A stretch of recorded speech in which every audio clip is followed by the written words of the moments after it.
Buenos días a todos y a todas. Bueno, son y 20, casi puedo acabar ya, ¿no? Directamente. Tenía que empezar hasta ahora, pero bueno.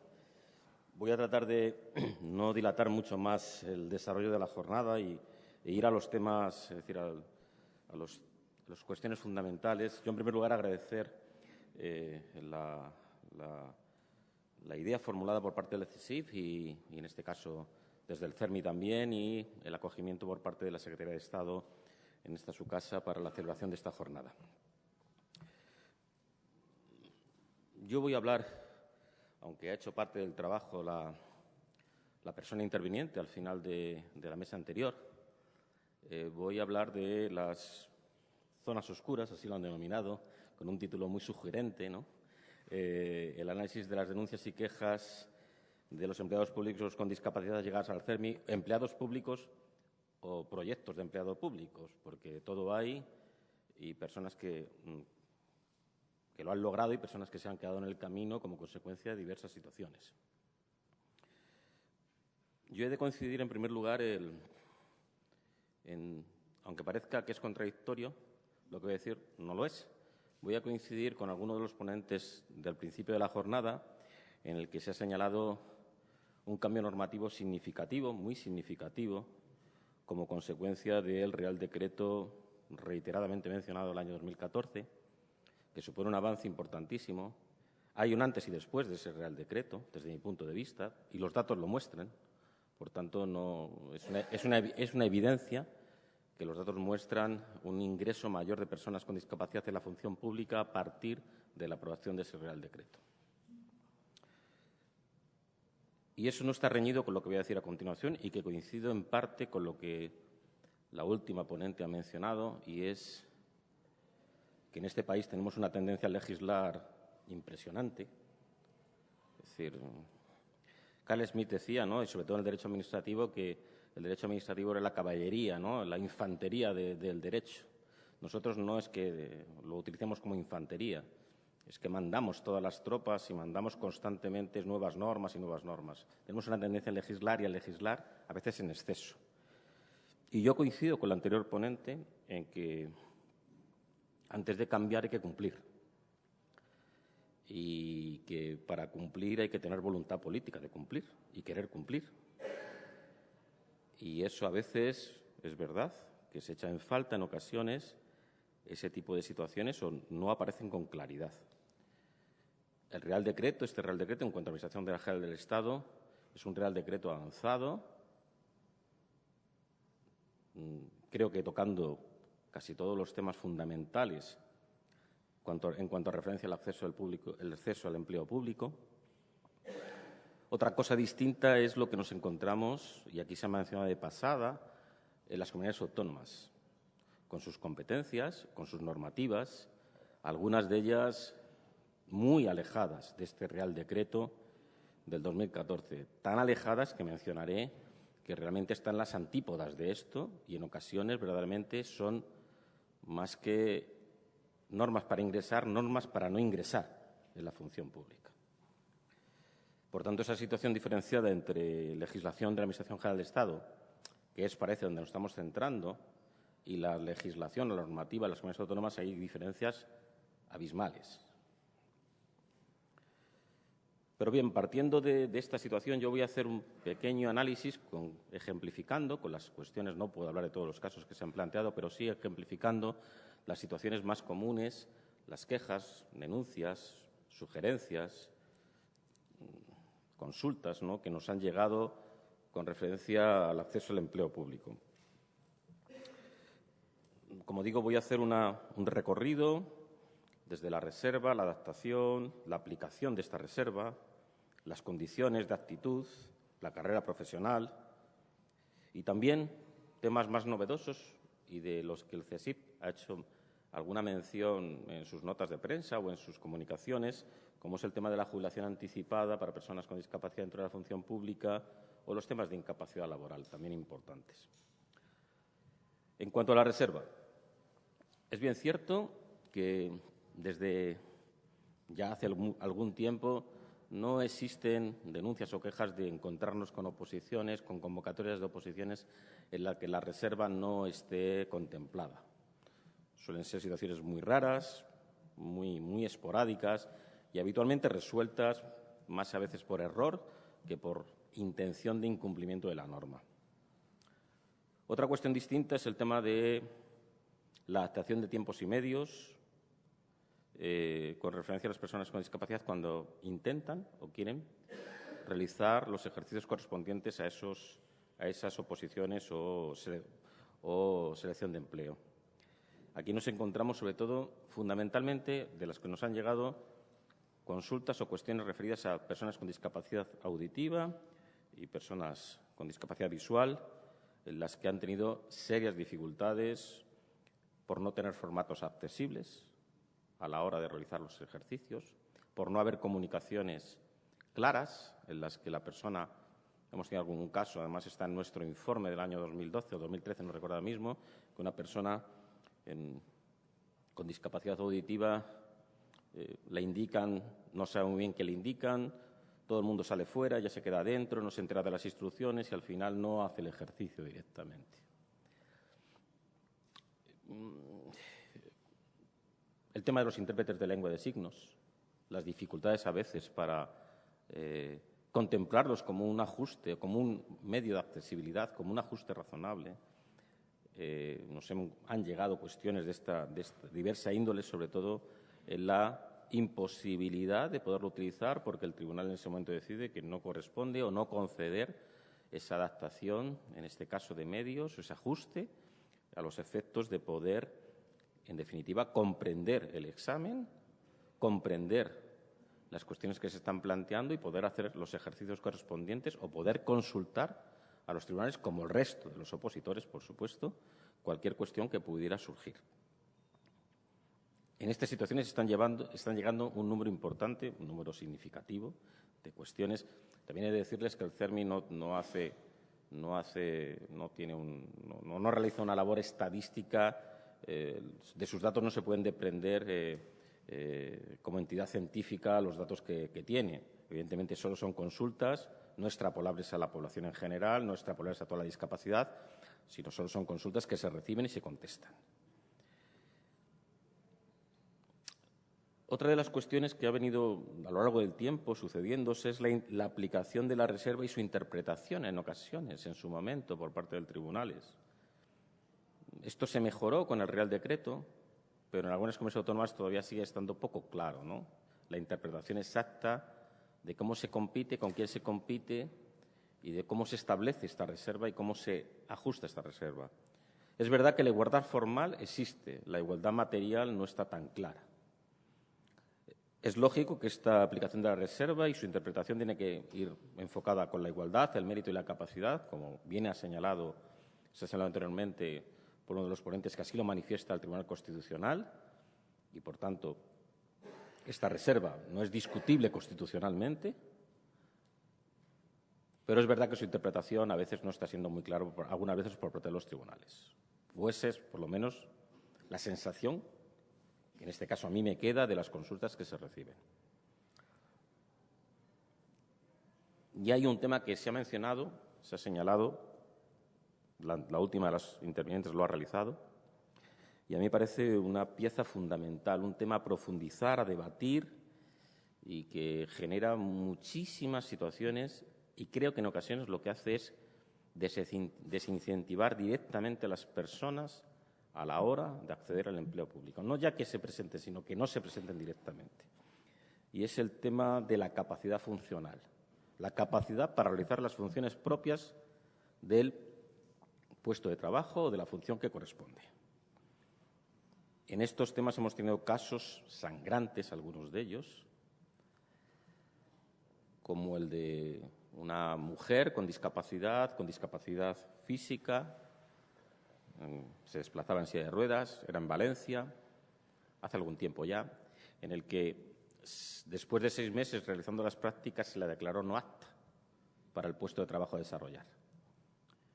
Es verdad que esta declaración no apta, y esto aquí quiero diferenciar, porque aquí no quiero yo generar la confusión de que esto le corresponde a la Administración General del Estado, o en este caso a la Administración autonómica que selecciona a la persona o que realiza las pruebas selectivas. Esto corresponde a quien corresponde y es, en este caso, a los centros base dependientes de las consejerías de Sanidad o al Ministerio en cuanto a Ceuta y Melilla. Los centros base de atención a las personas con discapacidad son los que señalan la capacidad funcional para realizar las funciones propias del puesto de trabajo. Y en este caso, este centro base señaló que esta mujer no era capaz de realizar las funciones, las cuales venía desarrollando desde hacía 6 meses, por otra parte, a satisfacción plena por parte del centro educativo donde lo estaba desarrollando. Se solucionó finalmente, pero se solucionó, modestia aparte, yo me desplacé en aquel momento a Valencia para mantener una reunión, en aquel momento con un director general y con varios responsables de la Administración para poder encauzar la situación, porque la situación se había convertido en que la persona que la cesaban en sus funciones y no había reunido los requisitos y, por tanto, no era funcionaria pública. Por tanto, es un tema a debatir, a profundizar y que en ocasiones yo creo, y con toda la moderación que sea capaz de expresarlo, creo que en ocasiones los centros base están alejados del nuevo paradigma con relación a las personas con discapacidad que está en la Convención en estos temas. En el de la igualdad de oportunidades, en la no discriminación, en la accesibilidad universal, en los ajustes razonables. Creo que todavía, es mi impresión, puedo estar equivocado, pero esa es mi impresión, están alejados. Y es un tema a debatir y a profundizar y a incidir en él, porque muchas personas no llegan por esta primera traba que ellos mismos al final se autoimponen pensando que no van a poder, o que van a sufrir el rechazo, o que van a tener dificultades y al final todo el trabajo de opositar o todo el trabajo de preparar, superar, se va a ver cercenado como consecuencia de esta situación. También nos han llegado situaciones, tuvimos algún caso paradigmático en el que, en este caso, la empresa Metro de Madrid excluyó, después de aprobar por tema psicofísico, una mujer con cáncer de mama por limitaciones, se entendía que tenía limitaciones, también un ejemplo paradigmático, resuelto finalmente, afortunadamente también. Pero hace algún tiempo, esto ya, en este caso, era Metro de Madrid, la MT tenía en sus requerimientos psicotécnicos, psicofísicos, en su momento, creo que ya no están, no han llegado más casos. Lo que le voy a decir les va a sorprender, les va a parecer increíble lo que voy a decir ahora mismo, pero es real. Tenía entre sus requerimientos para excluir a personas que habían superado las pruebas selectivas, por ejemplo, faltar una pieza dental, tener los pies planos, que le faltase un testículo real, puesto en negro sobre blanco. Bien, son situaciones verdaderamente que llegan al extremo del absurdo completamente. Tienen una explicación muy antigua que se ha mantenido a lo largo del tiempo, que no tengo tiempo aquí para señalarla. Tiene una explicación, por supuesto, ilógica completamente en el momento actual, pero la tiene en su momento.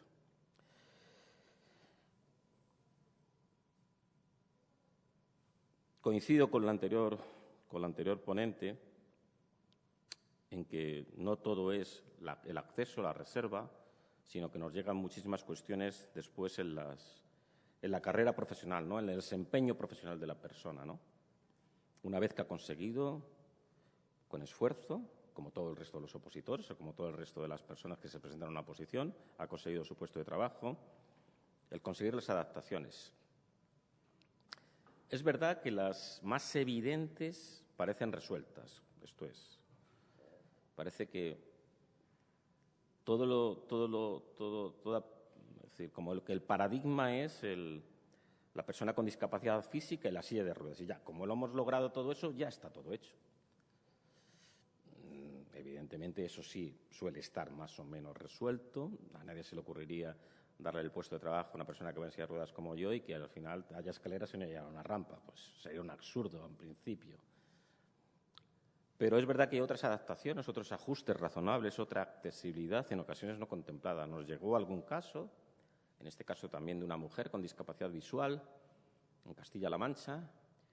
Ganó unas oposiciones a la hacienda pública en las que no había manera de que la adaptasen su puesto de trabajo y lo que solicitaba era cosas tan sencillas como una luz un poco distinta, una luz que pudiera servirle, que yo, por ejemplo, en mi casa la tengo instalada en un flexo, que es decir, no es nada ni costoso ni aparatoso. Una lupa y 2 o 3 cuestiones más muy sencillas de un coste económico, quiero recordar, en aquel momento que no superaban los 400 euros. De negación completa, ella lo consiguió por otros medios, a través de la ONCE en este caso. Lo llevó ante los tribunales y la verdad es que después la persona no continuó informándonos de a dónde llegó la resolución de su situación. Es una pena, ¿no?, porque estas cosas siempre, el conocer la resolución siempre es bueno. No nos llegó, pero inició un procedimiento judicial, lógicamente, frente a esta, entendía ella y entendía yo también, una discriminación flagrante, una falta de igualdad de oportunidades flagrante en cuanto al acceso al empleo público y una discriminación con el resto de sus compañeros absolutamente evidente. El tema de la movilidad, ¿no?, el tema de la movilidad territorial, de la situación, nos han llegado muchísimas consultas sobre esta materia, ¿no?, de lograr plazas en las que tienen que hacer un desplazamiento largo. Se ha mencionado aquí también. He de coincidir que esas situaciones nos llegan, se producen, las personas señalan este tipo de situaciones como preocupación, ¿no?, y como dificultad sobreañadida, ¿no?, al desempeño de su puesto de trabajo en muchas ocasiones. Y yo, para finalizar y para no sobrepasar el tiempo disponible, hay otro último aspecto, no en el sentido, por supuesto, que se mencionaba. Estoy hablando siempre de la última ponente y no recuerdo su nombre. ¿Me lo puede decir usted, por favor? ¿Cómo se llama usted? Inma. Como decía, es que estoy todo el rato diciendo la última ponente y ya me parece feo decirlo. Como decía Inma, y no en el mismo sentido que lo decía Inma, mencionaba el tema de la jubilación anticipada y el tema de la incapacidad laboral. Yo no lo quiero llevar porque considero que eso otro que ella ha mencionado, que Inma ha mencionado, es una desvergüenza, ¿no?, plantear como solución al problema, al supuesto problema, perdón, buscar una incapacidad, ¿no?, para eliminar esa situación. No, hablo de la jubilación anticipada, la posibilidad de la jubilación anticipada como existe en el régimen general para personas con discapacidad, con unos requerimientos como está regulado actualmente en el régimen general para personas con discapacidad.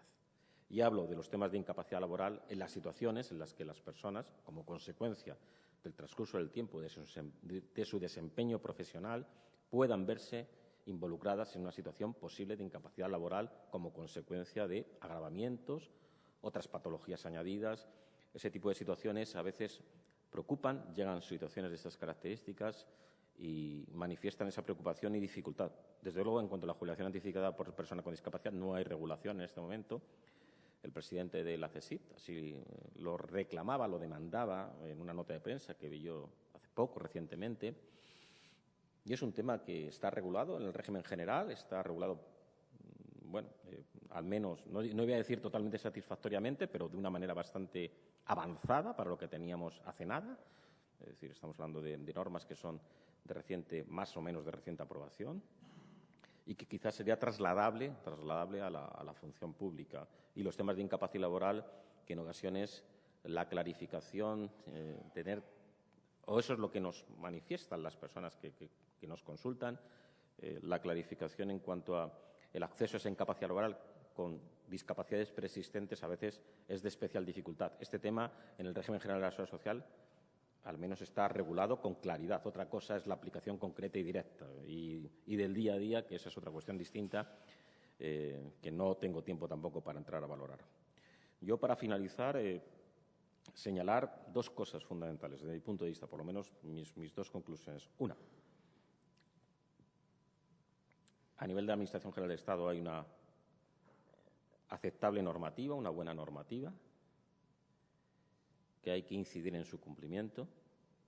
Dos, creo que las comunidades autónomas algunas tienen que hacer un esfuerzo importante de adaptación, de mejora de sus normativas y ponerlas en conexión con esta norma, con el Estatuto Básico del Empleado Público y con las normas de discapacidad en cuanto a la Convención de Derechos de las Personas con Discapacidad, que no lo están muchas de ellas.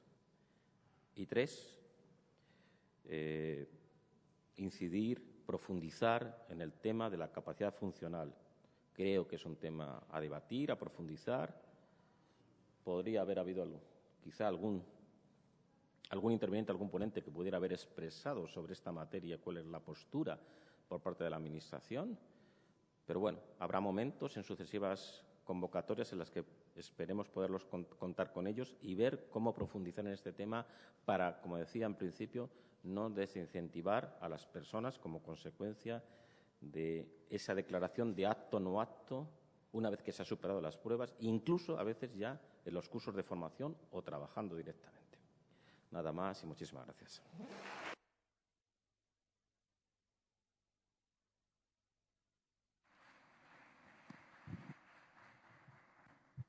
Muchas gracias por la intervención.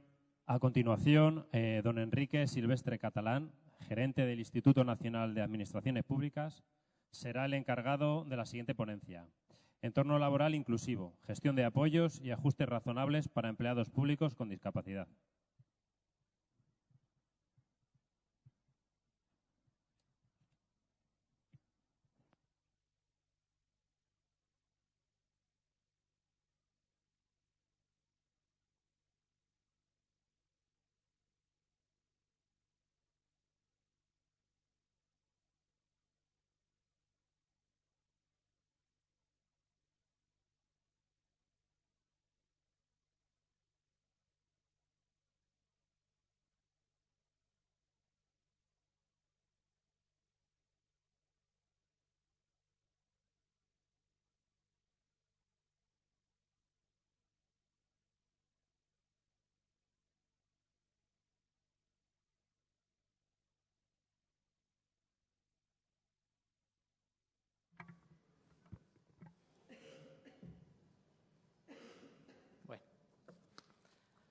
Buenos días a todos. Muchísimas gracias. Quiero agradecer en primer lugar tanto a CERMI como a CESIF y a la propia Secretaría de Estado la amabilidad que ha tenido al invitarme a charlar con ustedes un ratito sobre los problemas en el empleo público de las personas con discapacidad. Bien, cuando acierte con esto, para que vean lo que significa tener capacidades diferentes y tomarlo de una manera algo más sensata. Vamos a ver.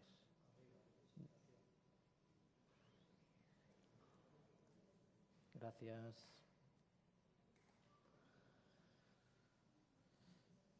Bueno. Se han dicho muchas cosas esta mañana, todas ellas francamente interesantes. Sé que lo más normal es que me repita y les aburra un poquito más que los anteriores ponentes, así que paciencia. Debo decirles que en el Instituto Nacional de Administración Pública creemos firmemente en la capacidad que tiene la Administración Pública para transformar la sociedad y en su capacidad potencial de aflorar el talento oculto allí donde esté. Creemos que la pérdida del talento hoy es el desempleo de mañana y un fracaso colectivo, ¿no?, de una sociedad para el futuro. En esta sociedad, en estos tiempos que vivimos, solo la colaboración de la sociedad, de sus miembros, de sus instituciones, de sus empresas, de sus trabajadores, puede sacar adelante nuestro sistema democrático y de bienestar. El talento está en todas partes y el talento no se puede desperdiciar de ninguna manera. es completamente inasumible que la inteligencia se desperdicie. Bien, conscientes pues, del papel que el INAP debe desarrollar en favor de las personas con capacidades diferentes, muy especialmente en su acceso e inclusión en el empleo público y, en particular, por supuesto, también en el mundo laboral, es por lo que hoy nos han invitado tanto al señor director como al que ahora desempeña la gerencia, que soy yo. Bien, la Administración pública, como decía el director del INAP esta mañana, debe reflejar la diversidad y la complejidad de la sociedad a la que sirve. Por ello, no puede dar la espalda a quienes son ajenos a la normalidad neurotípica, pues todos en un momento de nuestra vida, todos, absolutamente todos, nos veremos incapacitados para alguna labor, tarea o función. Todos podemos, por tanto, aportar y cuando lo hacemos nos realizamos como seres humanos. Por tanto, en el INAP, y creo que en cualquier parte, lo que tenemos que poner las personas es ilusión, voluntad y aportar todas las ideas.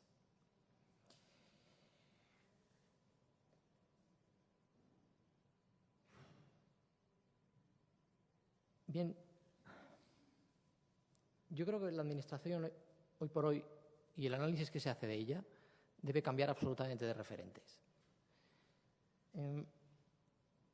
Como solemos decir, los funcionarios no prestamos servicios, prestamos democracia. Y eso es algo que puede sonar muy grandilocuente, pero es absolutamente verdad. Muchos de los servicios que prestamos los puede prestar cualquiera, pero hay cosas que solo puede hacer la Administración. Y es garantizar los derechos y libertades de las personas y mantener la cohesión social. Y eso solo lo podemos hacer nosotros, la Administración pública.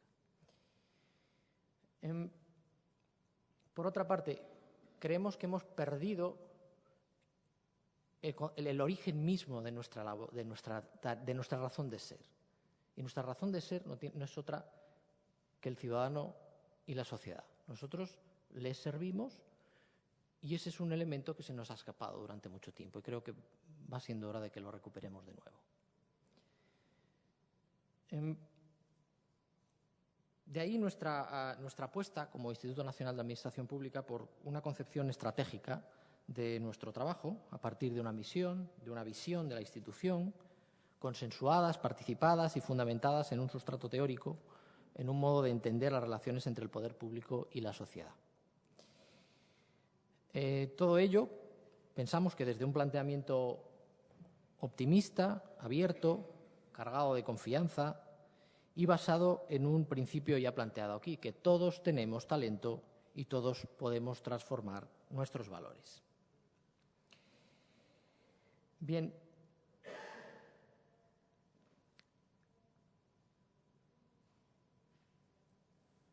en el plan estratégico del INAP hicimos una apuesta por la inclusión de todo el talento, repito, entre otras en la estrategia que estaba dirigida a convertir el INAP en centro de referencia en conocimiento e investigación en materia de discapacidad y empleo público, con una serie de proyectos que se derivan de esta estrategia y algunos más dentro de nuestro plan. Y esta apuesta se fundamentaba en una serie de principios, entre ellos que debe ser una estrategia y un sistema de gestión que integre la discapacidad de manera transversal en toda la organización, pensando como organización y como organismo que trata de influir en los valores del resto de la administración pública. Como ven ahí, las personas creemos que no son discapacitadas, sino que la discapacidad se manifiesta o no para determinadas tareas y actividades, por lo tanto no se es discapacitado, se tiene una discapacidad. Y por otra parte, creemos absolutamente en la innovación, el aprendizaje colaborativo, la captación del talento, que son los principios que informan nuestra voluntad de cambio. Bien, repetimos, la Administración debe ser el reflejo de la complejidad, la pluralidad y la diversidad de la sociedad a la que sirve, si no, no cumple con su misión fundamental. Por ejemplo, pensemos en las ventajas que aporta esta estrategia, como son la atracción y retención de personal, la reducción de los gastos laborales y el absentismo, el fomento de la implicación, la ética del trabajo y el esfuerzo de los empleados, el fortalecimiento de la creatividad y la innovación y un mejor conocimiento de cómo se operan en culturas diferentes.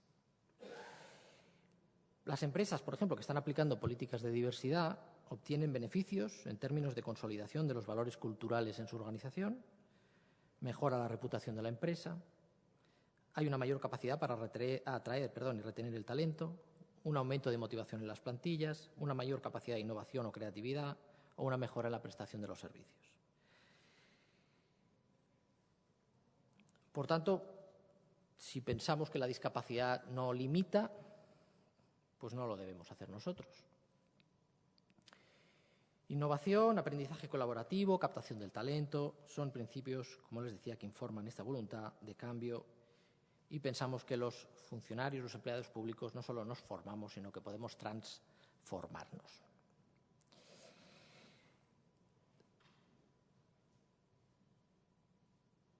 Bien. El INAP ha incidido en los aspectos de aprendizaje en materia de discapacidad.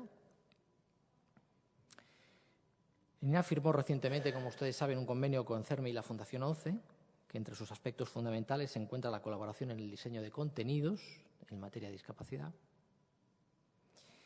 Se ha realizado por primera vez una novedosa jornada de integración en el empleo público de las personas con trastornos de espectro autista.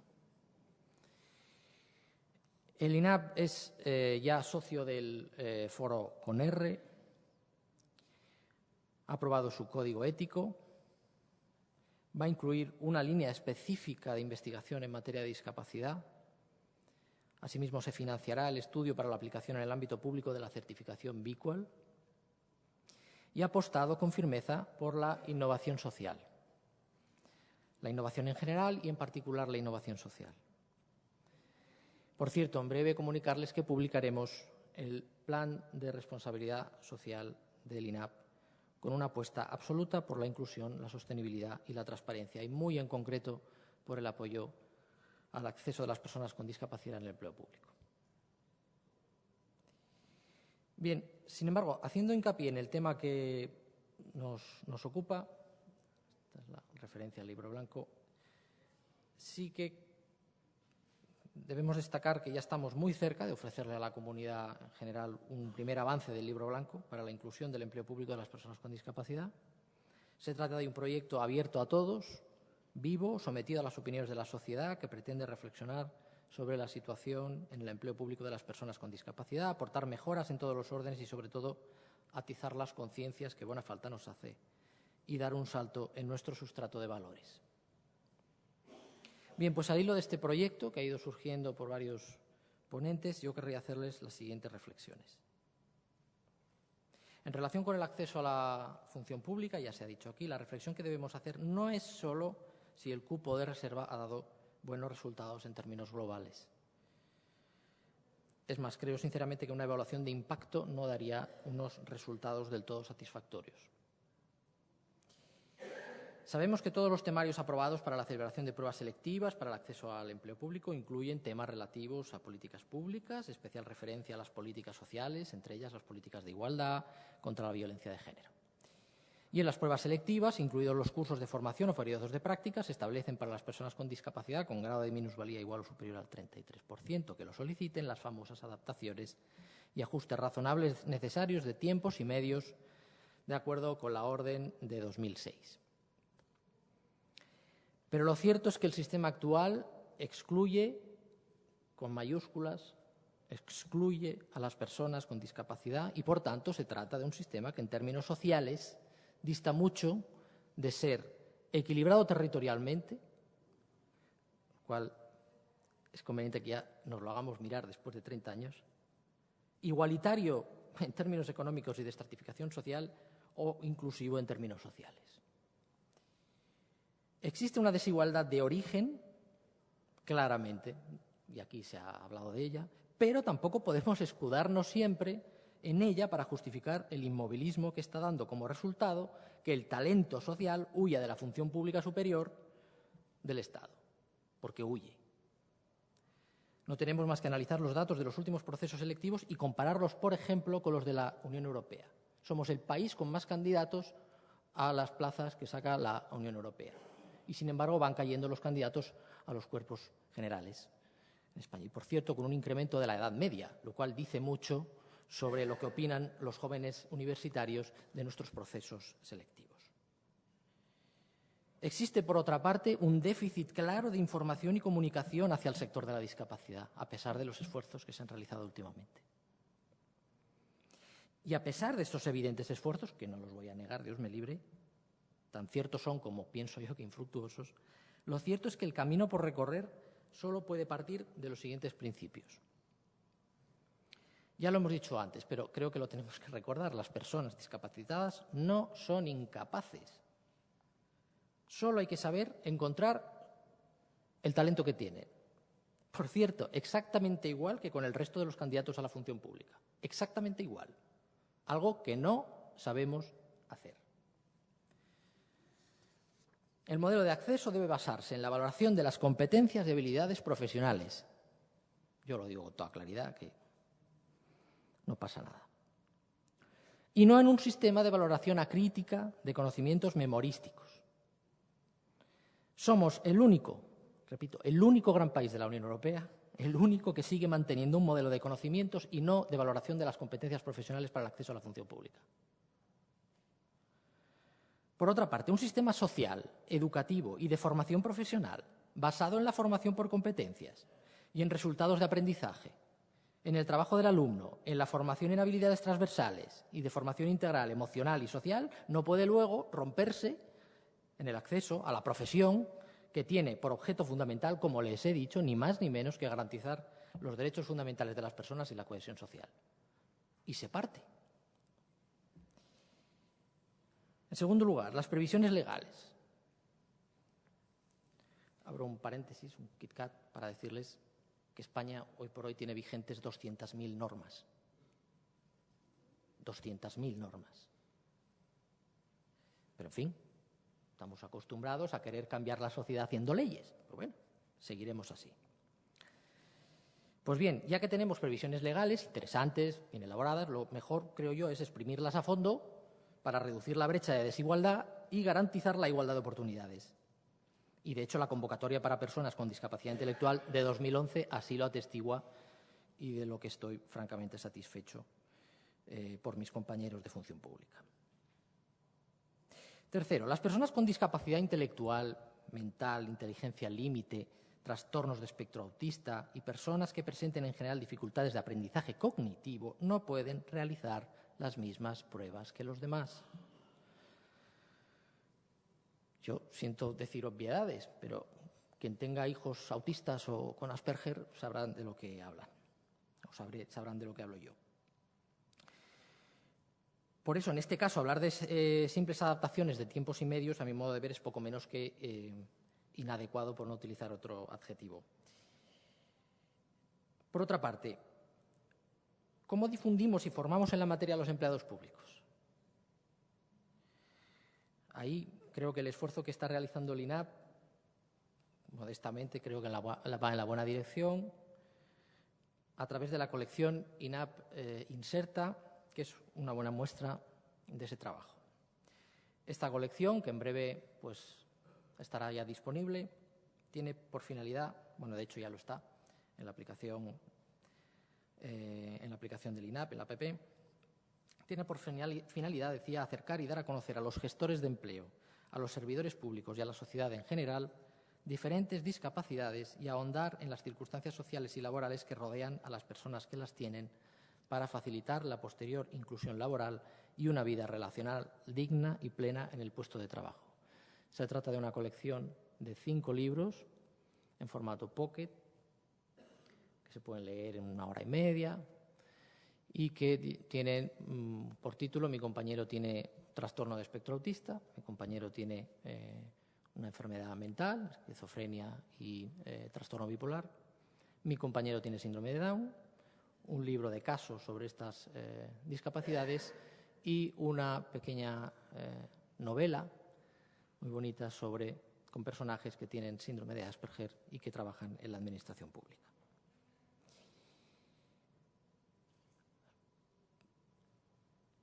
Otro principio en relación con el empleo con apoyos.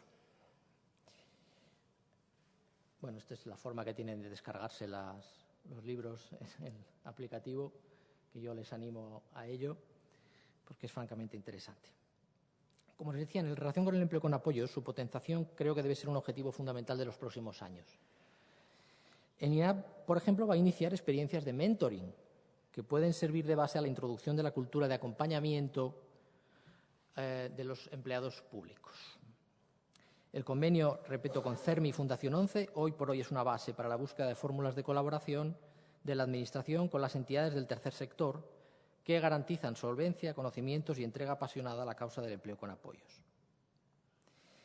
El preparador laboral, en estos casos, es necesario que, en primer lugar, realice un seguimiento del trabajador, le apoye en todas las nuevas cuestiones que puedan surgir, ya que por el principio de jerarquía es difícil que un responsable de una unidad determinada pueda conocer y comprender sus necesidades y encargarle de prestar los apoyos necesarios al trabajador.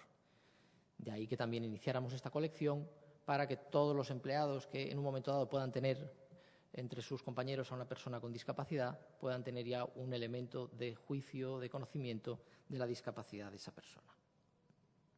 En segundo lugar, ese preparador tiene que identificar las tareas y explicarlas de forma sencilla y adaptada al trabajador, ya que los compañeros normalmente carecen de esa formación especializada, como les decía, para intervenir con personas que presentan dificultades de aprendizaje cognitivo. Tiene que identificar las acciones necesarias en relación con la accesibilidad y adaptación de tareas del puesto de trabajo. Tiene que fomentar relaciones sociales adecuadas entre el trabajador y los compañeros de trabajo. Explicarle al trabajador de forma adaptada las normas sociales explícitas e implícitas que hay establecidas en el entorno laboral, muy difíciles de entender, entre otras para una persona con trastorno de espectro autista, por ejemplo. Que realice acciones de concienciación y sensibilización en el entorno laboral, establezca pautas y explique a los compañeros de trabajo las necesidades y el adecuado trato a las personas con discapacidad. Y también que sirva de apoyo y mediación con la familia del trabajador ante cualquier cuestión o necesidad que surja, evitando posibles incidencias entre familiares y administración pública. Pues bien, como tantos otros empleados públicos en la administración, en las administraciones públicas españolas que trabajan con pasión, que es lo que nos falta, un poquito de pasión y entrega, les aseguro que desde el INAP vamos a entregarnos al máximo por cambiar la cultura y los valores de la administración pública española. Sin olvidar que esta reflexión que hacíamos anteriormente nos vuelve a dirigir de nuevo a la cuestión de la gestión por competencias, los perfiles de puestos de trabajo, la planificación estratégica, la evaluación del desempeño y otras directrices que siguen siendo silenciadas en términos generales en la reflexión sobre la política de recursos humanos. Las estructuras deben flexibilizarse y la política de recursos humanos requiere de cambios profundos acordes con los tiempos, de lo contrario va a ser muy difícil actuar en esta materia. En fin, yo solo quiero terminar diciéndoles que una sociedad democrática avanzada no puede presumir de tal si no incluye a todos sus miembros y que nuestra administración debe ser inclusiva. Sencillamente porque si no deja de servir a los intereses generales. Muchísimas gracias.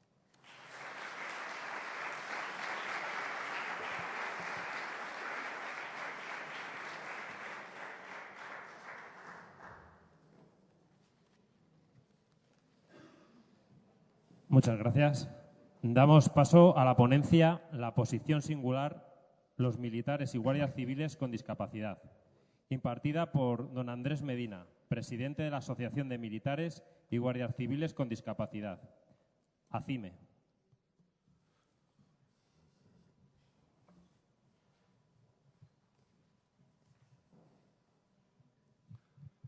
Bueno, buenos días a todos. En primer lugar, quiero transmitir al CERMI y al CESIF mi agradecimiento por la invitación y a la Secretaría de Estado de Servicios Sociales de Igualdad, igualmente a la Dirección General de Políticas de Apoyo, que nuestro querido Nacho Tremiño no está aquí, el director. Quiero hacer extensiva a Mercedes, me parece que está por aquí, nuestro deseo de que todo se pueda solucionar. Para mí es un verdadero placer y que cuente conmigo como representante del personal militar del Cuerpo de la Guardia Civil con una discapacidad.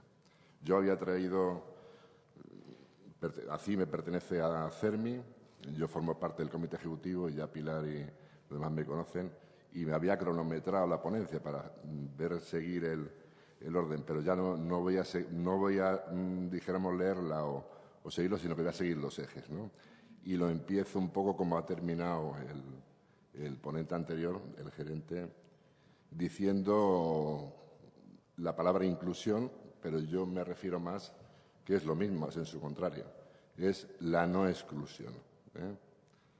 Entonces, en España durante siglos hubo personas con discapacidad adquirida en diferentes circunstancias. Lo ven ustedes si van a París y lo ven con los inválidos. Aquí había cuerpos iguales y hasta hace 30 años pues desapareció todo, ¿no? Entonces, en los 30 últimos años los grandes damnificados en esto han sido los militares y guardias civiles con discapacidad. Siempre la habido, ya hazaña, ante una fuerte oposición de otras fuerzas, tuvo que mantener un 5% de las plazas para el personal herido y con secuelas. Esto se aplicaba, desgraciadamente, a personal militar herido, no a personal civil. La ONCE es poco continuadora de lo que había en aquella época. La llegada a la democracia dio lugar a nuevas regulaciones, se dispersaron, muchas veces no fueron igualatorias y bueno, pues para darle datos, porque uno de los temas que ya trataré un poco más adelante, me voy a hacer llenar los tiempos y si puedo rebajarlo, lo rebajaré a efectos de que no se alargue demasiado. En el Ministerio de Defensa las estadísticas respecto a la discapacidad no existen. Es decir, no se contemplan las variables, luego lo hablaremos, no se contempla y entonces no hay datos. Finalmente, ante nuestra existencia y la de CERMI también, se han empezado ya a conocer pinceladas de datos, ¿no? Y ya sabemos que personas con discapacidad retiradas, o sea, que los militares somos funcionarios, empleados públicos, pero ya les diré luego qué diferencias tiene, qué singularidad, muy bien puesta el nombre de la ponencia, porque es totalmente diferente a lo que ustedes esta mañana han estado oyendo. Totalmente diferente. Empleados públicos, pero totalmente diferente. Entonces, hay 23.578, según datos de Defensa dio en el seminario que hicimos en Granada, es decir, un 28% de los retirados por discapacidad sobrevenida son discapacitados. De estos, las personas menores de 35 años ascienden a 1.230 y entre los comprendidos entre 35 y 55, edad laboral de continuar trabajando, hay un 75%, ascendiendo a unos 18.000. En cierta forma, estos datos se asemejan a la encuesta de discapacidad, autonomía y dependencia del INE. Son unos datos que se pueden extrapolar bien. De este número, el 1,23% es como consecuencia de atentado terrorista, el 22,12% como acto de servicio y poco más del 76% derivado de otras patologías o enfermedades ajenas a servicio. Y entramos en la singularidad. Les decía que es totalmente distinto a lo que ustedes ven, empleados públicos e inclusión. Nosotros diríamos empleados públicos militares y una no exclusión. Y me refiero por qué. Dijéramos que he considerado 4 puntos que nos diferencian al resto de las administraciones públicas. Primero, el primero de ellos es el carácter singular del militar, la vida del militar. Es decir, tiene un carácter propio, está circunscrito a principios de jerarquía, obediencia, limitación sin limitación en el servicio, el riesgo de la propia vida, etcétera. Haciendo un inciso, Janovic, que fue uno de los fundadores de la sociología militar, decía de la profesión militar que más que una profesión es un estilo de vida. Hace 10 días el ministro, para informar al Parlamento, a la Comisión de Defensa del Congreso, de que se iba a enviar un contingente militar a Irak de unas 100 personas, ante preguntas, él contestó: no vamos a combatir, pero todo puede pasar. Entonces, eso es un punto que hay que tener en cuenta. Es decir, la profesión militar exige la necesidad de estar preparados, la preparación es fundamental, para una situación que no sabemos si se producirá y si se produce puede comportar riesgos inevitables, incluso la muerte. Eso marca un primer principio de singularidad. Y en este caso aprovecho la ocasión para desear ante ustedes la feliz mejoría de un capitán que la semana pasada en Bangui resultó herido por granada en un ataque en República Centroafricana. Como un segundo elemento de diferenciación es la profusa y variada normativa militar, que nos diferencia de todo el resto de normativa de administraciones públicas. Primero, leyes que configuran la ley de la carrera militar. Pues en los últimos 30 años hemos tenido 4 leyes. Cada 10 años había una ley de función militar o de carrera militar que te variaba condiciones, regímenes de carrera.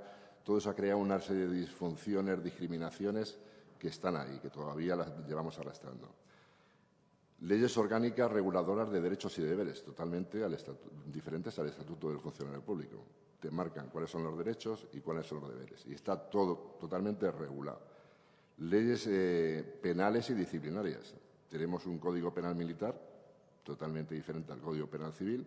Tenemos una ley procesal, leyes orgánicas, una ley procesal militar, procesan por el régimen militar. Y tenemos leyes orgánicas de régimen disciplinario, que actualmente está en reforma en el Parlamento. Luego hay otra normativa diferente sobre procedimiento para la tramitación de iniciativas, quejas. No hay sindicatos, como puede hacer el CESIF. Las asociaciones son independientes, profesionales, pero están un poco regulados y tasados por reglamentos. Es decir, son elementos que configuran un poco el tema de la administración militar. Como otro de los elementos, un tercer elemento sería que a los militares y guardias civiles se les aplica el Estatuto Básico de Empleado Público si así en sus leyes específicas se dispone. O sea, si no se disponen las leyes específicas, el Estatuto Básico del Funcionario Público es un elemento que está ahí, pero que a ellos no les afecta. En cuanto a los retiros, se rigen por la misma norma, que es el régimen del texto refundido de clases pasivas. Pero no obstante, a raíz del Real Decreto 13/2010, que todos los funcionarios a partir del 2011 ingresan no a clases pasivas, sino ingresan al régimen de seguridad social, hay 5 años para establecer ese régimen, se hacen una serie de excepciones. Ante eso tengo que decir que de facto es un torpedo en la línea de flotación del sistema de clases pasivas. O sea, de facto se declara extinguir, ¿no? O sea, ya empiezan todos en seguridad social. Y eso ha sido por aumentar ingresos cotizantes y, bueno, se nos da el argumento de que para simplificar regímenes. Nosotros tenemos una opinión totalmente diferente. Pero hay que ver en este Real Decreto que aquí también se marcan excepciones y que afectan de lleno al colectivo militar y de la Guardia Civil. Y esas excepciones son las referidas a los tribunales médicos competentes. En el caso de los militares, tribunales médicos militares, que luego crean problemas a la hora de acreditaciones ante comunidades autónomas y demás. Segundo, las previstas respecto a las contingencias de personal militar de carácter no permanente, es decir, profesionales, pero que no llevan 6 años y no se les considera profesionales y se les aplica el texto refundido, otro tipo de retiros. Y luego, con las adaptaciones que sean precisas, establece el Real Decreto el régimen de pensiones extraordinarias, que existen unas pensiones extraordinarias en el régimen de clases pasivas. Es decir, todos los que ingresan a partir del 2011 a efectos de retiros, porque las mutualidades lo dan a efectos de previsión social, van a seguridad social. Pero hacen excepciones diciendo, bueno, pero estas cosas que existían antes, vamos a ver si siguen existiendo. Pero han pasado 4 años, el 5.º año, que es el 3 de diciembre del año que viene, entra en vigor, o sea, tendría que estar hecho el sistema ya instalado, no se ha regulado nada. Es decir, una persona que ingresó en Zaragoza en mayo del 2011, ha hecho sus 4 años en junio del 2014, o un suboficial, un sargento. Este sargento ya es militar de carrera a partir de junio, le pueden mandar a la República Centroafricana, como van a mandar ahora, y se puede lesionar. ¿Cómo le van a aplicar esa pensión extraordinaria? ¿Lo van a seguir aplicando a partir del año que viene? Las pensiones extraordinarias, hay que decir que te fijan a los heridos en acto de servicio de terrorismo, pensiones extraordinarias, terrorismo lo mantienen como una cosa singular, pero a los de acto de servicio les aplican los límites de pensiones. Entonces, a cuadros de mando que les fijan una pensión extraordinaria es teórica, porque a la hora de percibirla, pues la percibes igual que a lo mejor una de un grupo inferior. Entonces, la pensión extraordinaria es un concepto extraordinario que habría que revisar y si no se pueden pagar, pues se quitan. Pero no se les dice a la gente que se te van a dar una pensión extraordinaria si caes en un acto de combate o pilotando un F-15 y luego te vas a casa y no te la dan, con el consiguiente agravio en otras cuantas cuestiones. Te ruego, Pilar, que si eso me hagas una seña, porque como no me he quitado el reloj no sé cuánto llevo tiempo hablando. Y, por último, como cuarto elemento de diferenciación, para que vean la especificidad y la singularidad del ámbito militar, es que la Convención de la ONU ha sido ratificada como el primer Tratado Internacional de Derechos Humanos por la Unión Europea, pero al final coexiste con la Directiva 2078 de la Unión Europea, que es para el empleo y para la no discriminación. Pero ojo, porque ahí hace en 4 considerandos, en 2 de forma directa y en 2 de forma indirecta, 4 excepciones al tema de la no discriminación en el empleo. ¿Y quién entra ahí? Pues uno de los grupos que entra ahí son Fuerzas Armadas. Es decir, que esa es otra singularidad que nosotros consideramos que esta normativa, que es anterior a la Convención y anterior a la ratificación por la Unión Europea, se debería profundizar en la misma. Ya eso se lo planteamos estuvimos en Bruselas. Revisarla y vigilar, sobre todo, que la Administración militar se adapte en sus normas a la Convención y al texto de la Ley General de la Discapacidad. Señalada la singularidad, querría diferenciar 2 tipos de grupos que conforman el colectivo. Aquellos que, estando en actividad, adquieren una discapacidad y quieren continuar. Y aquellos otros que adquieren una discapacidad que no llega a acreditarse como de total, dijéramos, y se mantienen en actividad, que es lo que actualmente en Fuerzas Armadas se llama APLs, que son aptos con limitaciones. Esos serían 2 grupos. Que habría otro tercer grupo, que sería el del personal civil que quiere acceder a la Administración, o sea, a la Guardia Civil y a las Fuerzas Armadas. A nosotros nos han llegado personas que son, pues, parapléjico, uno concretamente, que está trabajando en la Administración, en una Administración pública, y que nos escribió diciendo a ver qué posibilidades habría de ingresar en Fuerzas Armadas porque querría ingresar, ¿no? Ese tercer grupo no me voy a extender en él porque, evidentemente, toda la mañana hemos hablado del personal, del acceso a la Administración pública, al empleo público. Con respecto al primero, pues además de lo mencionado antes, también hay el Comité de Ministros del Consejo de Europa emitió una recomendación en el 2006 en que habla de promover medidas para que las personas conserven su puesto de trabajo. Muchísimos de los que han adquirido una discapacidad sobrevenida deseaban continuar en situación de actividad. Yo lo sé por experiencia propia, llevo muchos años ya retirado, y porque conozco muchos casos cercanos de gente que se lesiona y que quiere continuar y no le permiten continuar, le excluyen. Por eso decía yo lo de la inclusión, que es lo mismo que la no exclusión, pero en diferentes ámbitos. En estos últimos tiempos, en el Ministerio de Defensa, se constata una inquietud por acoger a algunas de estas personas, no a todas. Y entonces, en marzo del 2012 se publicó una orden ministerial por la que se regulaba, para que lo entiendan, la adscripción a unidades militares a personal que había resultado herido, amputado y demás, y que había adquirido una discapacidad permanente. Y ya no son funcionarios, ya no son empleados públicos, están como retirados. Entonces, han hecho una orden para que algunas personas, porque eso es otro tema que es un poco discriminatorio a mi modo de ver, algunas personas en cuestiones según estudio particularizado de cada caso, es decir, quien quiera el órgano oficial para que ingrese, puede continuar en esas unidades asistiendo a esas unidades. Entonces, aquí surge una pregunta. ¿Qué relación jurídico-laboral tiene una persona que no es funcionario, que está retirado y va a una unidad militar a hacer un trabajo de lo que sea? ¿Bajo qué régimen jurídico-laboral?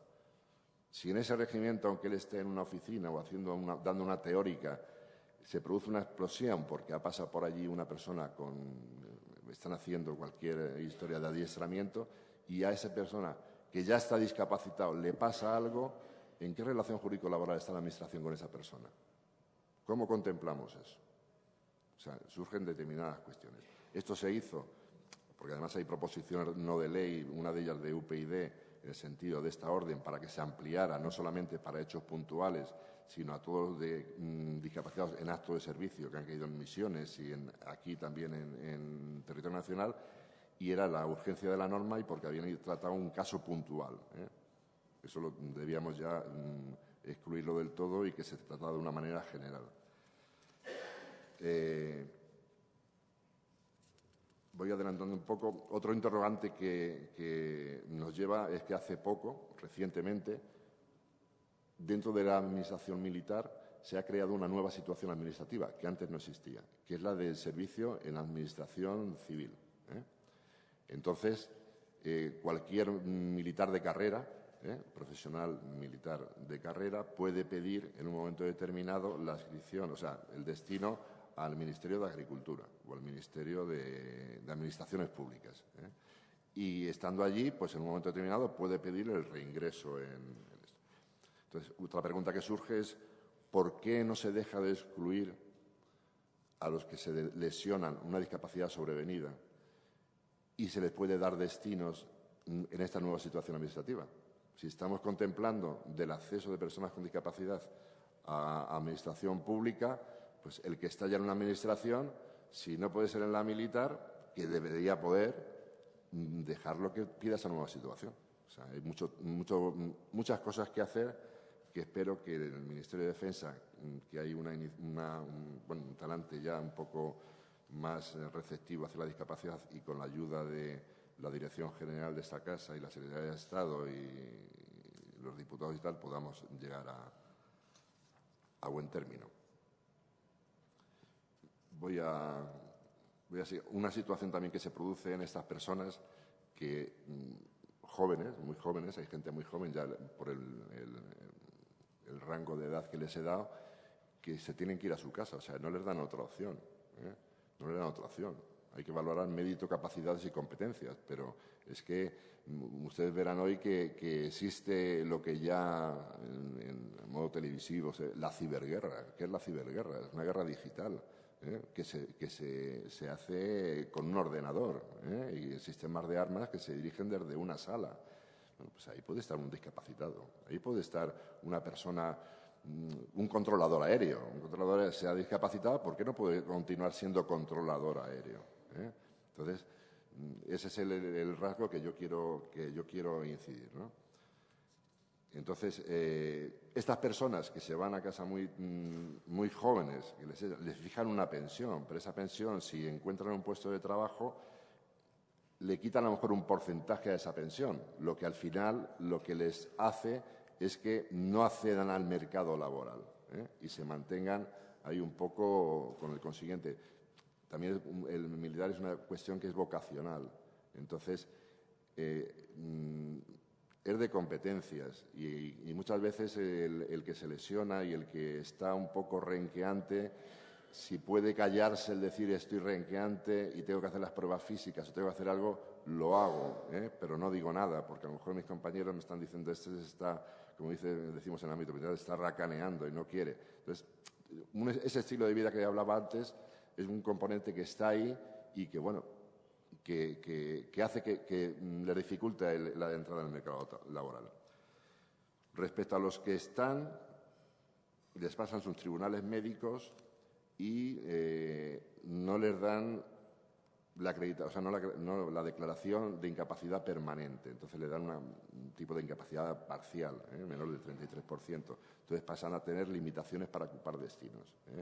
Llevamos muchos años con muchos problemas para hacer, no hay, se ha empezado a trabajar en ello, o sea, yo no quito el valor, ¿no?, de acciones que se están haciendo, pero hay que hacer muchísimo más. Los catálogos de puestos de trabajo, ver qué puestos de trabajo, en qué unidades se necesitan, pueden ser discapacitados, cuál no, qué adaptaciones surgen. Todo lo que se ha hablado esta mañana, pues multiplíquenlo ustedes por 10 en el ámbito de defensa. Bastante problemático.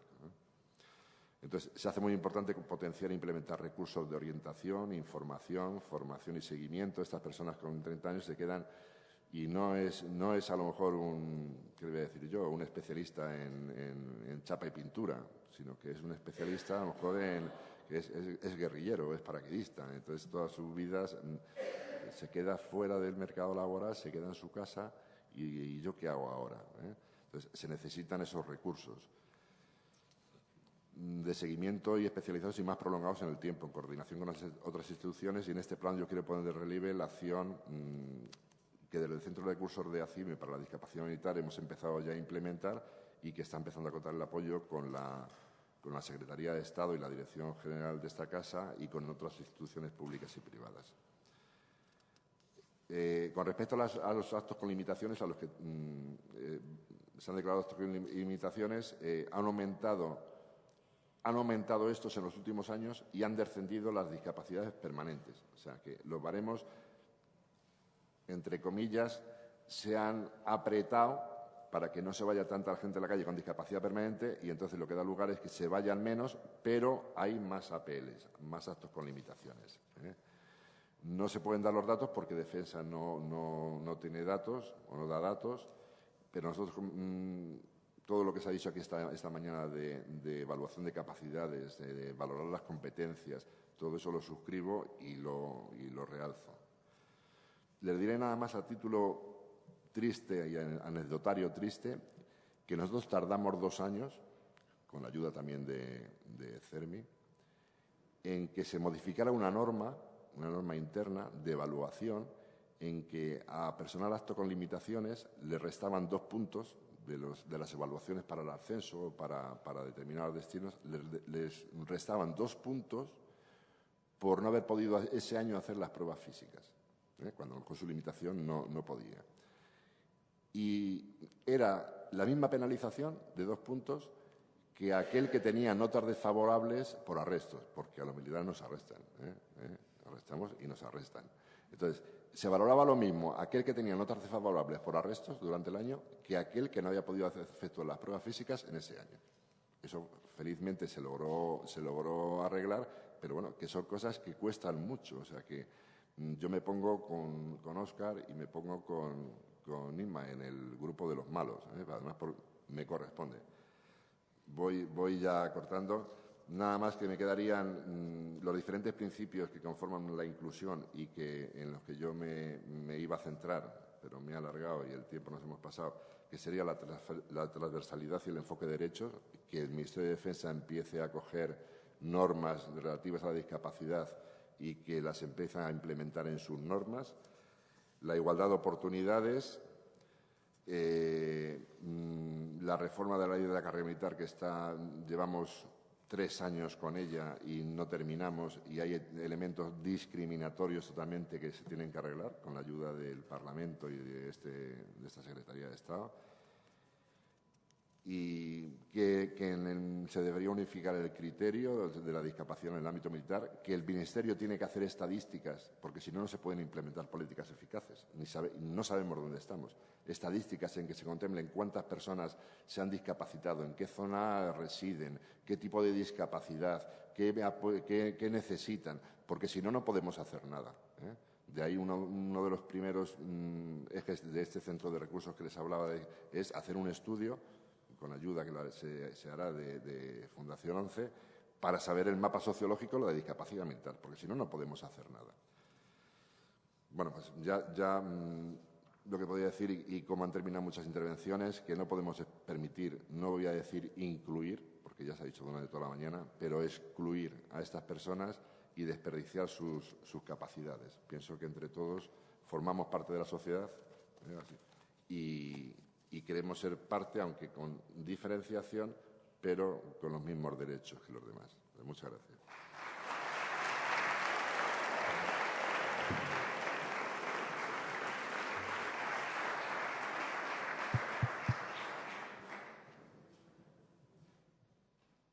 Muchas gracias.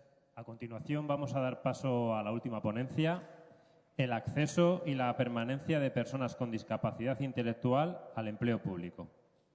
Será expuesta por doña Silvia Muñoz, responsable del Programa de Empleo Público de la Confederación Española de Organizaciones en Favor de las Personas con Discapacidad Intelectual, FEAPS.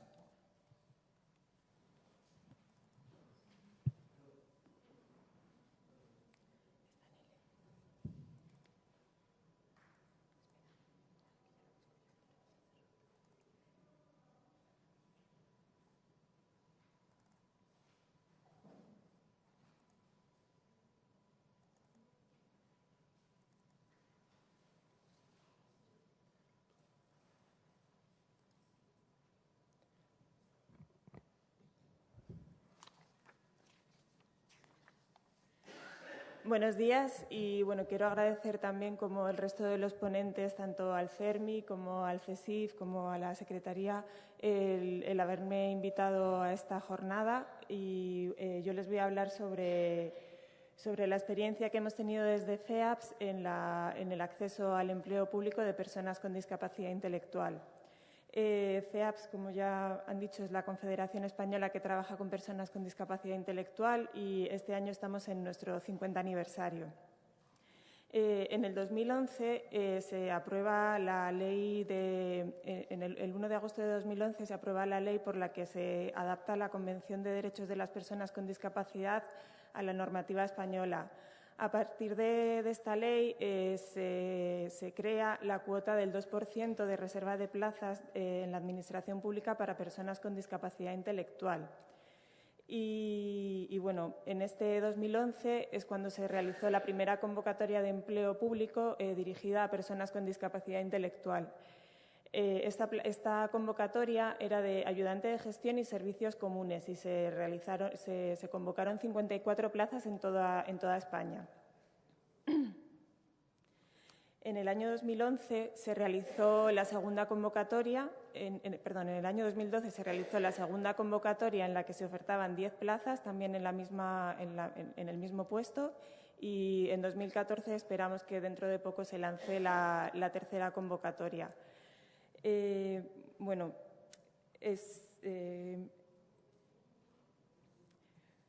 Como se ha dicho, el empleo es un derecho que aparece recogido en la Convención de Derechos de las Personas con Discapacidad.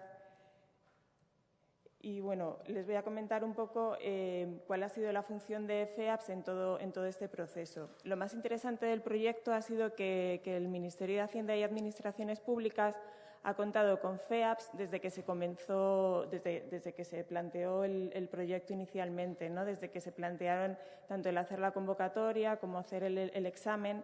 Entonces, bueno, nosotros tuvimos unas reuniones en las que empezamos a diseñar un poco cómo se iba a hacer la convocatoria. En estas reuniones se comenzaron gracias a la colaboración del CERMI. Y bueno, en estas reuniones intentábamos establecer cómo tenía que ser la convocatoria. Veíamos que algunos de los requisitos que se piden normalmente para el puesto de ayudante de gestión y servicios comunes eran imposibles que se cumplieran por muchas de las personas con discapacidad intelectual. Por ejemplo, uno de los requisitos que se suele pedir es tener el certificado de educación primaria. Entonces, las personas con discapacidad intelectual, en muchos casos, sobre todo las personas adultas o más mayores, no han tenido la oportunidad de ir a centros de educación educativa normalizados y han tenido que ir a centros de educación especial. Estos centros de educación especial no emiten el certificado que se requiere por las convocatorias ordinarias, se emite un certificado de estudios primarios. Entonces, se tenía que cambiar la convocatoria para que las personas con discapacidad intelectual pudieran entrar. Es que si no, habría muchísimas que ni siquiera podrían presentarse a la convocatoria, de modo que se hizo una consulta al Ministerio de Educación y se pudo cambiar la convocatoria.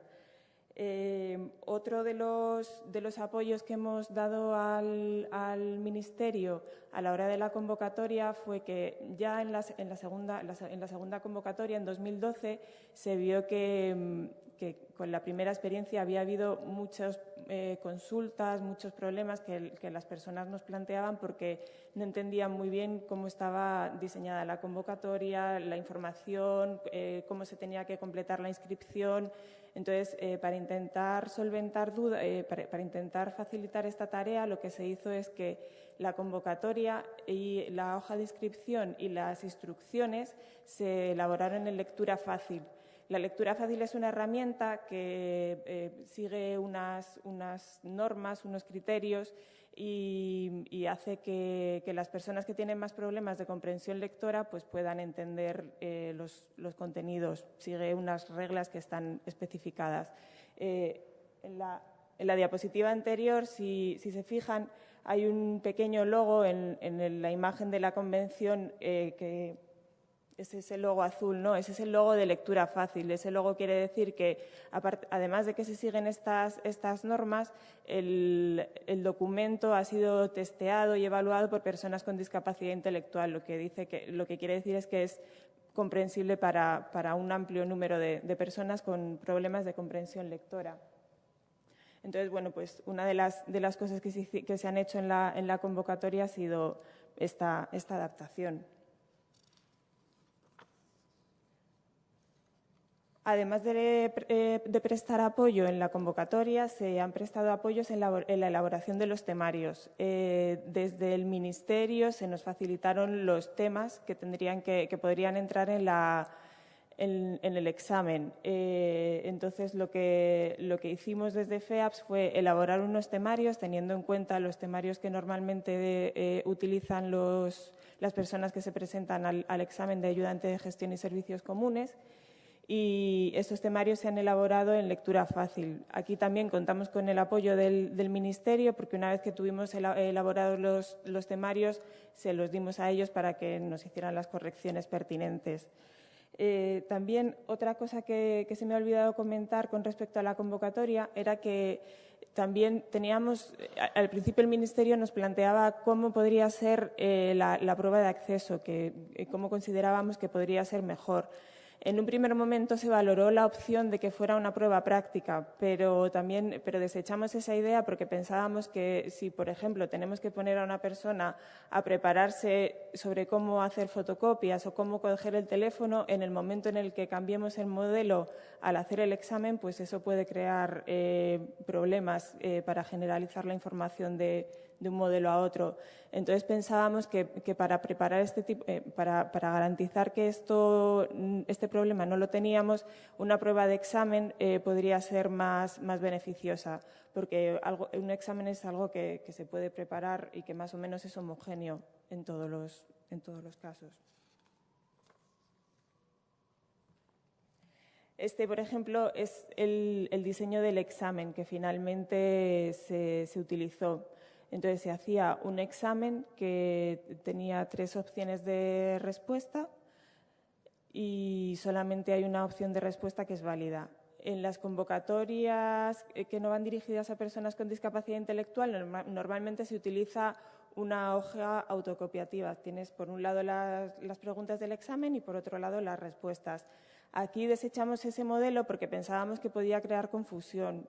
Al tener la pregunta aquí y la respuesta en otra hoja, pues pensábamos que a lo mejor había personas que se podían confundir al trasladar la respuesta. Y se decidió que todo el examen estuviera en la misma página, las preguntas y las respuestas.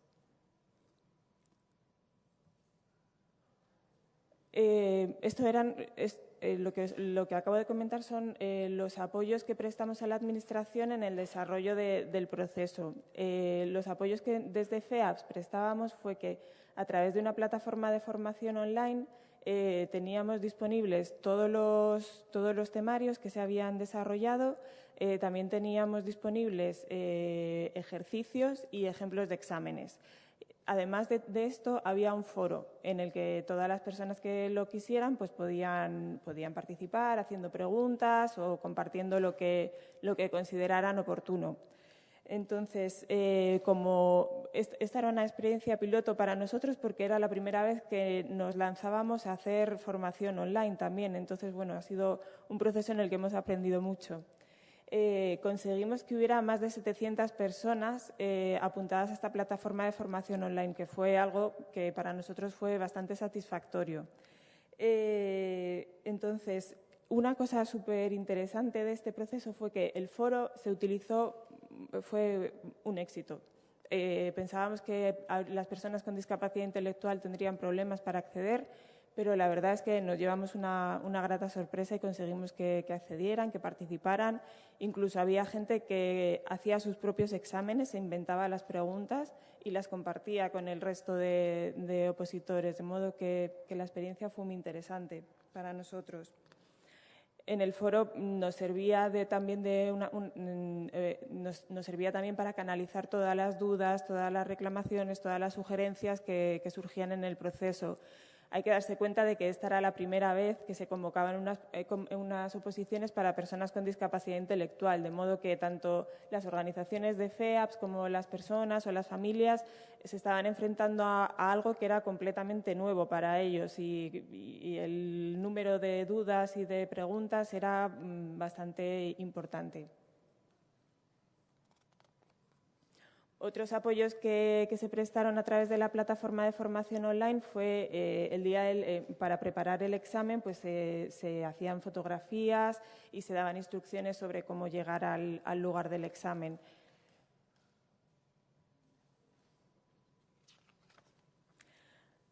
Aquí pueden ver una imagen del primer examen que se hizo en 2012, en mayo del 2012.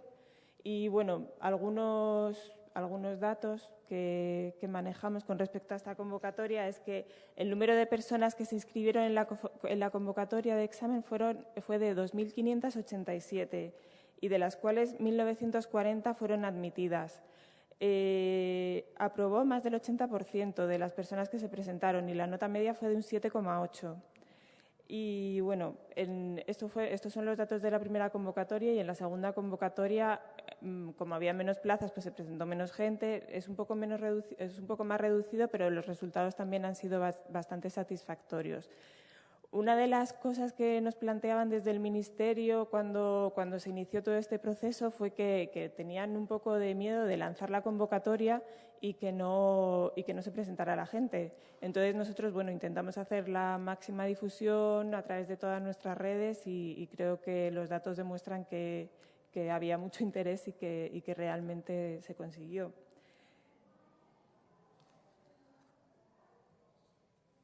Bueno, a través de la plataforma de formación online también dábamos información después del examen sobre todos los procedimientos que había que seguir después del examen, ¿no? Pues cuando se publicaban las notas, los periodos de reclamación, la fase de concurso, toda esa información la íbamos colgando en la plataforma de formación online.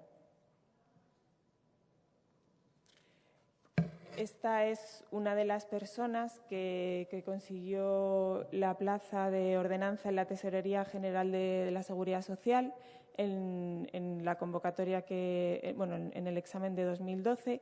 Y, bueno, ella participó en unas jornadas que se realizaron el año pasado sobre responsabilidad social en las administraciones públicas, contando su experiencia dentro de este nuevo empleo para ella. Y, bueno, ella pues se había adaptado perfectamente al puesto, estaba muy contenta con el trabajo que realizaba y sus compañeros también. Entonces, tenemos experiencias que han sido muy positivas y de personas que están totalmente integradas y que están disfrutando mucho esta oportunidad que se les ha dado. Pero, bueno, también incidiendo también un poco en lo que comentaban los últimos ponentes, también vemos que hay personas que sí que están teniendo problemas a la hora de realizar el trabajo, de las relaciones personales con sus compañeros. Entonces, bueno, eso es una asignatura pendiente y es algo que habría que seguir trabajando. El gerente del INAP nos ha comentado la figura del preparador laboral, ¿no? Eso es una de las cosas por las que nosotros desde FEAPS abogamos. El preparador laboral es bueno, como él ya ha explicado, es un profesional que está formado y tiene experiencia en facilitar los procesos de incorporación de las personas con discapacidad, bueno, en general de cualquier persona en el empleo, ¿no? Entonces, bueno, ahí sí que entendemos que es una figura que todavía que sería muy interesante que se incorporara en todos los procesos de incorporación al empleo público, porque puede facilitar mucho la incorporación y el mantenimiento del puesto de trabajo, así también como las relaciones que se puedan generar con los compañeros. Bueno, otra de las cosas que también consideramos que se debería mejorar con respecto al acceso de las personas con discapacidad intelectual al puesto de trabajo sería el acceso de las personas con discapacidades más severas o con más necesidades de apoyo, como nosotros lo denominamos. Entonces, bueno, ese es un trabajo que está pendiente, porque ahora mismo las personas que están accediendo con discapacidad intelectual a estas convocatorias son personas que suelen tener discapacidad intelectual media o ligera, con buenas competencias en lectoescritura. Entonces, bueno, somos conscientes de que todavía se está excluyendo a una parte de la población que tiene más necesidades de apoyo. Pero bueno, entendemos que este ha sido un primer paso, estamos bastante satisfechos con los resultados que se han obtenido y sabemos que desde el Ministerio tenemos bastante colaboración en todo lo que se quiera promover con respecto al acceso. Aquí pongo un ejemplo de un proceso de selección y de incorporación que se ha llevado a cabo en Reino Unido. Antes se ha hablado también del trabajo en la función pública en Reino Unido y, bueno, este es un ejemplo práctico de personas con discapacidad intelectual que se han incorporado a trabajar en el gobierno de Cornualles. Y, bueno, ellos son 9 personas que trabajan promoviendo la salud en general. Entonces, es un proceso muy interesante porque, aparte de que todos los materiales de formación a los que ellos tienen acceso están facilitados en lectura fácil, también desde el principio el propio Gobierno hizo una labor muy importante de detección de necesidades y de puestos en los que se podía incorporar a las personas con discapacidad intelectual. También se ha hecho una labor muy importante de formación a todas las personas que van a trabajar con estas personas con discapacidad intelectual para que puedan ser, aparte de contar con preparadores laborales, para que puedan ser apoyos naturales en el entorno para las personas con discapacidad intelectual. Entonces, bueno, un ejemplo de buena práctica y de cosas que se pueden ir haciendo y que ya se están haciendo y que se ve que funcionan bien.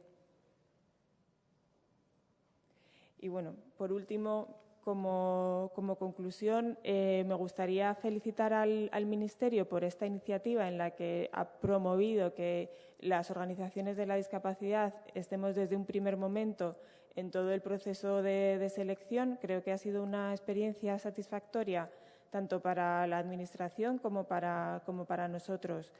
Y luego, como puntos de mejora, estaría lo que ya se ha comentado antes con otros ponentes, que sería el mantenimiento del puesto de trabajo, la incorporación de la figura del preparador laboral, el tener procesos formativos que sean accesibles para las personas con discapacidad intelectual o con discapacidad en general.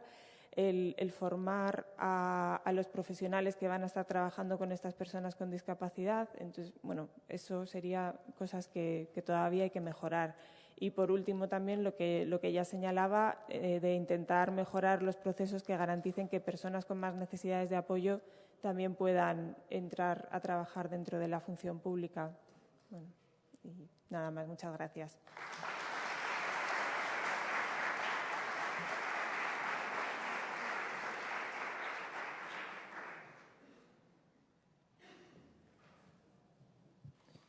Pues muchas gracias.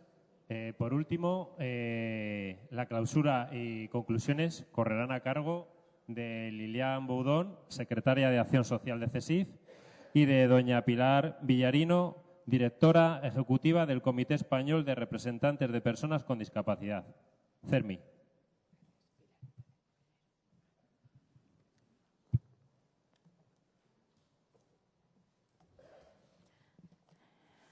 Bueno, llegamos ya al final del seminario. Yo, en nombre del CERMI, bueno, además de recordar, igual que han hecho otras personas, a Ignacio Tremiño, que bueno, no puede estar aquí por una situación familiar que le impide acompañarnos hoy. Quisiera, en primer lugar, agradecer primero a todas las personas que habéis asistido y que os habéis quedado hasta el final. A todas las personas que habéis intervenido como ponentes, que ha sido muy, muy interesante. Muchas gracias, y también porque todo el mundo se haya quedado hasta el final, que no siempre es habitual. Y quería simplemente decir, por una parte, que a efectos de tipo práctico, intentaremos colgar las ponencias que nos faciliten en la página web para que estén a disposición de todo el mundo.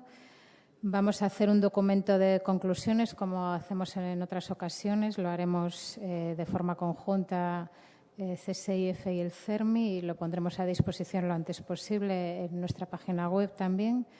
Las jornadas han sido grabadas, por tanto, si alguien quiere volver a descargarse los vídeos, en breve estarán también colgadas en la página.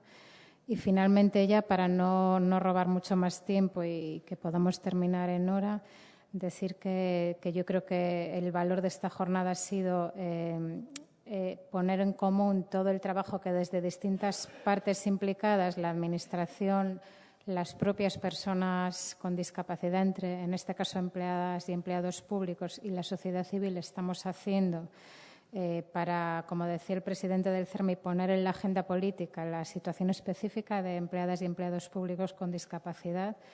Yo creo que es una práctica de colaboración conjunta que está dando resultados y debe ser aplicable también a otros ámbitos.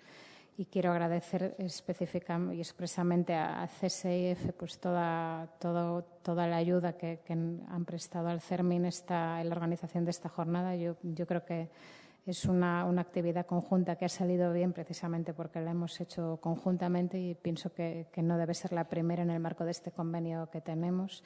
Creo que se pueden hacer actuaciones similares que ya se hacen, de hecho, con otros convenios, como por ejemplo el del INAP al que se aludía. Y nada más, sin más, yo por mi parte agradecerles nuevamente en nombre del CERMI la presencia y el apoyo y paso ya la palabra a Lilian. Gracias.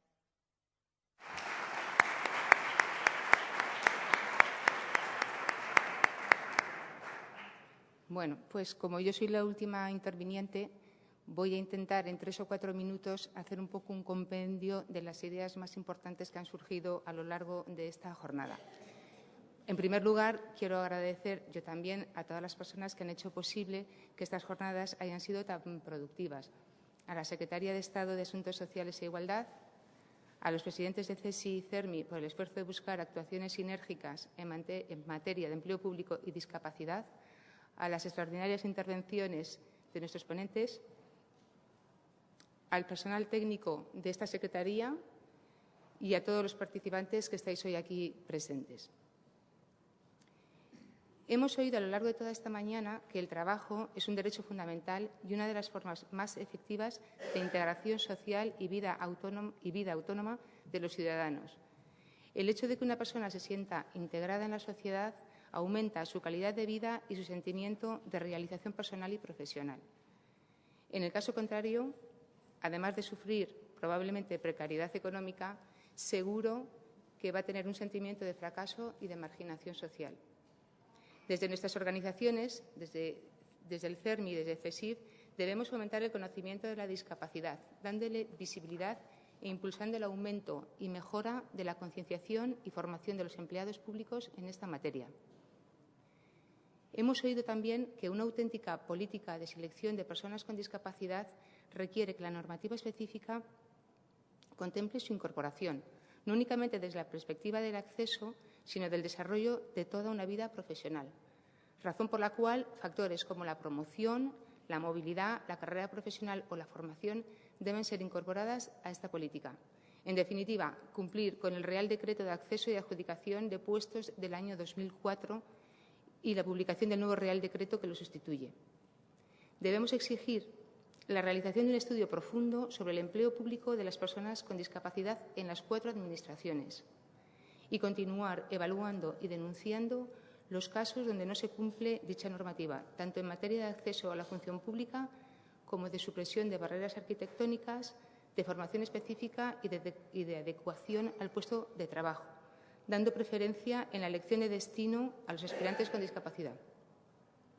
Debemos luchar, además, por el estudio e implementación de la reducción de jornada sin merma retributiva para las personas que acrediten un grado importante de minusvalía y por la reducción de la edad de jubilación de ese mismo personal, ya sea por ingreso o sobrevenida la discapacidad. CERMI lleva reclamándolo ya muchos años y nosotros nos hemos unido a dicha demanda. En fin, como conclusión, y para no alargarme mucho más, partiendo de la base de que la inclusión supone un enriquecimiento cultural y social, espero que estéis todos de acuerdo conmigo en que la lucha en una sociedad democrática ha de ser contra la desigualdad y no contra la diversidad. Estoy absolutamente convencida de que trabajar en diversidad nos ayudará a todos, personas con o sin discapacidad, a desarrollar conductas de tolerancia, madurez, sensibilidad y empatía, valores, todos ellos, universales y fundamentales.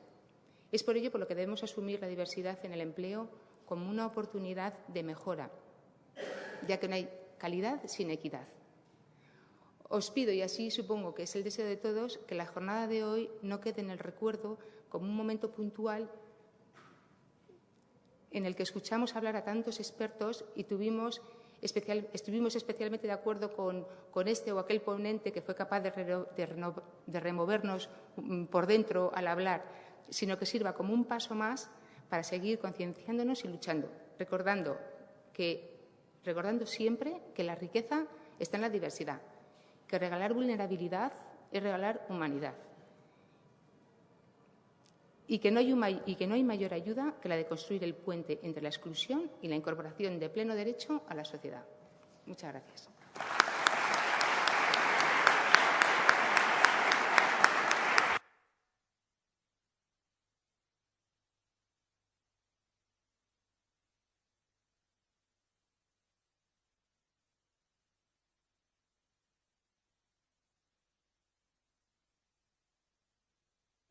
Pues para los asistentes que han aguantado al final, si quieren, tienen fuera también un aperitivo y un vino español. Muchas gracias.